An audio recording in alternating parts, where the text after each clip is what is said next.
So I am here with Dr. Wayne Dyer, who is coming to Vancouver November 23rd. He'll be at the Queen Elizabeth Theatre. Welcome to the show, Dr. Dyer.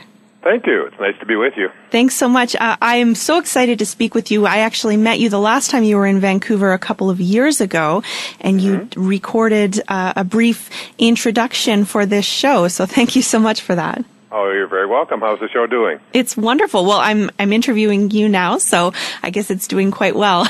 Well, good. Yeah.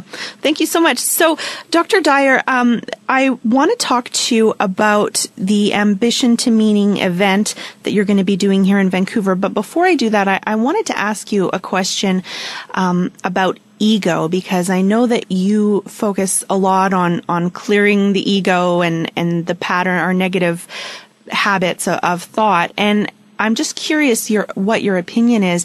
Is there still a place for the ego?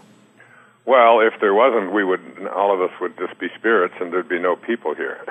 Okay. So there must be a place for it. But it's really not worth defending. It's what Muktananda called the false self.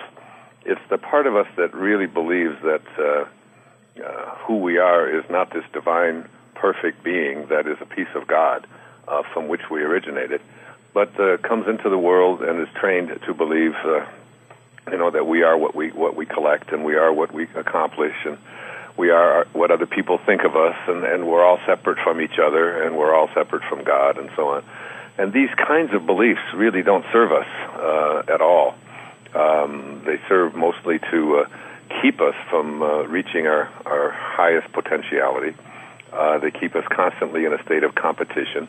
They keep us constantly in a feeling of having to accomplish more and to strive, never arriving, and always comparing ourselves to other people, and basically never being satisfied and never being happy. So if we can tame that ego, I always call the ego the word EGO, the acronym for edging God out, or earth guide only. But what we are, we're not here as human beings with egos having a spiritual experience once in a while on Sunday mornings. Basically, essentially, we're all spiritual beings, infinite spiritual beings, having a temporary human experience. And I think understanding that and recognizing that, like, who you are right now, who I'm talking to, Marie, and who you're talking to a man who's 70 years old and has been in many, many different bodies. Since I was born in 1940, I was in a little baby body. I was in a 3-year-old body, a 20-year-old body, and on and on and on. All of these bodies. And again, Muktananda said that is real, which never changes. So the part of us that never changes certainly isn't our bodies, because we just keep occupying new bodies all the time. And that's the part of us that I address, the part of us that never changes, the infinite, the spiritual part of us. And that ego part is hardly worth defending at all. Okay, fair enough. That's a wonderful answer. Thank you so much, Dr. Dyer. And I'm also curious because I know that when you were a child, you experienced some challenges. You were in an orphanage for a time. And you also have described how it sounds like you were quite just naturally an optimistic kid who kind of made the most out of your situation. But what advice do you have for people who are more naturally kind of pessimistic? Well, naturally isn't pessimistic, and naturally it's more learned. If you are pessimistic, if you see the glass as half empty, if you anticipate, that things aren't going to work out, that the world is a dangerous and an unfriendly place. Those are all pessimistic points of view, but all they are is just thoughts.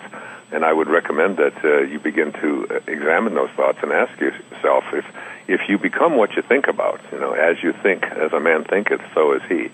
And if you become what you think about, and what you're thinking about is what's wrong, or what's missing, or what isn't working out, or what isn't going to work out, then what you're really doing is attracting more and more of what you don't want into your life, because the universe sort of aligns with you and offers you experiences that match up to the thoughts that you have. So change your thoughts, and you change your life. It's the name of a book that I wrote about the Tao Te Ching.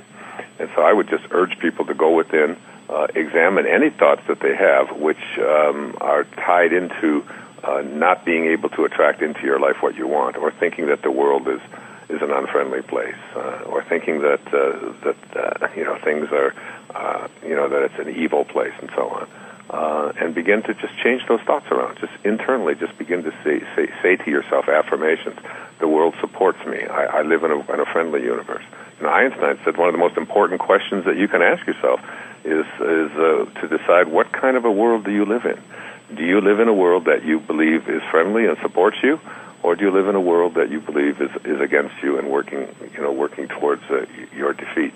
And if you believe that you're in that kind of a world, then you'll see it everywhere. But if you believe that you're in a world that supports you, you'll be looking for that support, and your life will just be much happier. And Dr. Dyer, do you have any tips for, obviously affirmations can be very powerful, and at the same time, so many of us will say an affirmation and then our ego or whatever it is inside of us that's that little negative, chatty person will be like, no, that's not true, you suck, or whatever. So what tips do you have in addition to affirmations to kind of break that cycle so you say an affirmation and then the negative thought comes up? How do you react to that? Well, I think you have to react to remember that anything that comes up, as you put it, or any of the reaction that doesn't seem to hold for you, is really just more of your training. It's these are memes, which are like mind viruses that are placed into your life and into your head when you're very, very young, little boys and little girls. All of the limitations, all the things that you can't do, all of the restrictions that you'll have, all of the bad luck, all of the fact that you were born poor and you'll stay poor. All of the fact that you're sick and you can't do anything about that, and then begin to not only to have the affirmations, but begin to act out on those affirmations. To practice looking for something positive in somebody else. Practice seeing the unfolding of God in anyone that you encounter, rather than seeing what you don't like. Practice not being so critical of other people, and instead looking for the good in them.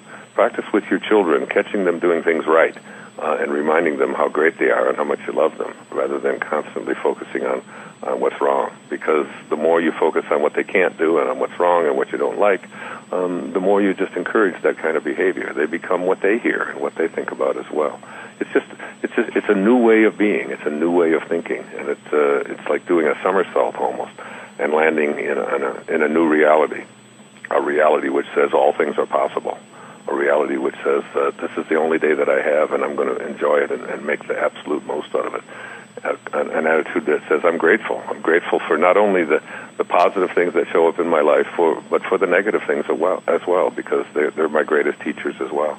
And even the people around me that don't agree with me and I find difficulty with, these are very often your soulmates, the people that are teaching you and showing you day in and day out how much work you have to do on yourself. And stay close to God. That's my greatest tip. Remember that God is not something external to you. That you must be like what you came from, and what you came from a divine source, and you'll return to a divine source. The poet reminds us that we shall not cease from exploration, but at the end of all of our exploring will be to return to the place from which we originated, but to know it for the first time. That was T.S. Eliot. He was speaking about dying, but I think I'm speaking more about living from that divine spiritual place all the time, and seeing yourself as a spiritual being rather than as